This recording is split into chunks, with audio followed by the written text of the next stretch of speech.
The first standardized tests that we know of were administered in China over 2,000 years ago, during the Han Dynasty. Chinese officials used them to determine aptitude for various government posts. The subject matter included philosophy, farming, and even military tactics. Standardized tests continued to be used around the world for the next 2 millennia, and today they're used for everything from evaluating stair climbs for firefighters in France to language examinations for diplomats in Canada to students in schools. Some standardized tests measure scores only in relation to the results of other test takers. Others measure performances on how well test takers meet predetermined criteria. So, the stair climb for the firefighter could be measured by comparing the time of the climb to that of all other firefighters. This might be expressed in what many call a bell curve. Or it could be evaluated with reference to set criteria, such as carrying a certain amount of weight, a certain distance, up a certain number of stairs. Similarly, the diplomat might be measured against other test-taking diplomats, or against a set of fixed criteria which demonstrate different levels of language proficiency.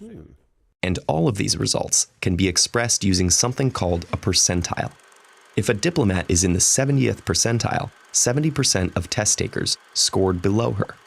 If she scored in the 30th percentile, 70% of test takers scored above her.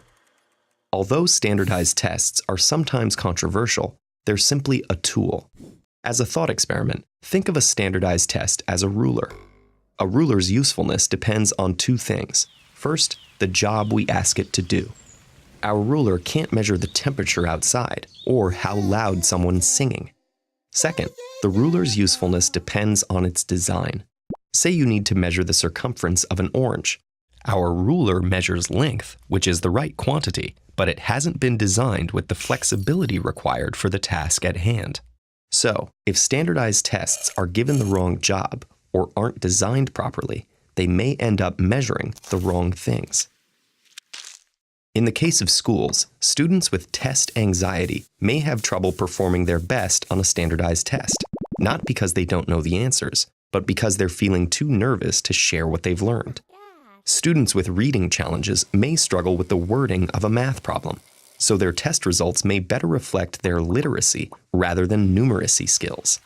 And students who are confused by examples on tests that contain unfamiliar cultural references may do poorly, telling us more about the test taker's cultural familiarity than their academic learning.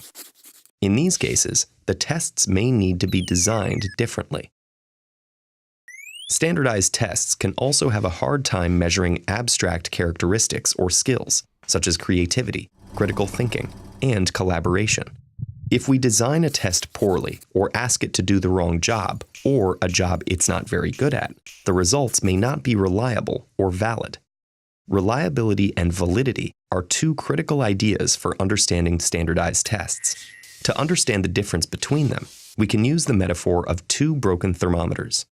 An unreliable thermometer gives you a different reading each time you take your temperature, and the reliable but invalid thermometer is consistently 10 degrees too hot. Validity also depends on accurate interpretations of results. If people say the results of a test mean something they don't, that test may have a validity problem. Just as we wouldn't expect a ruler to tell us how much an elephant weighs or what it had for breakfast, we can't expect standardized tests alone to reliably tell us how smart someone is, how diplomats will handle a tough situation, or how brave a firefighter might turn out to be. So, standardized tests may help us learn a little about a lot of people in a short time, but they usually can't tell us a lot about a single person.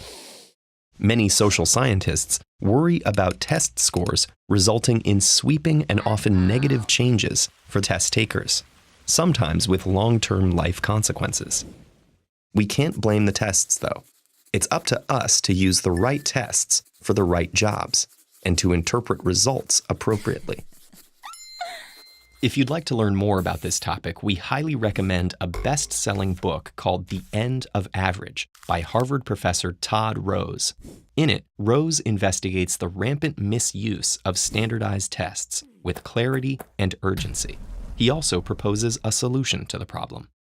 You can download an audio version of this book for free on audible.com/TEDEd, and every free trial encourages Audible to continue supporting TEDEd's nonprofit mission. We're very passionate about this issue, and we're grateful to any TEDEd community members who take the time to read or listen to this important book. Thanks for watching, and thanks for your support.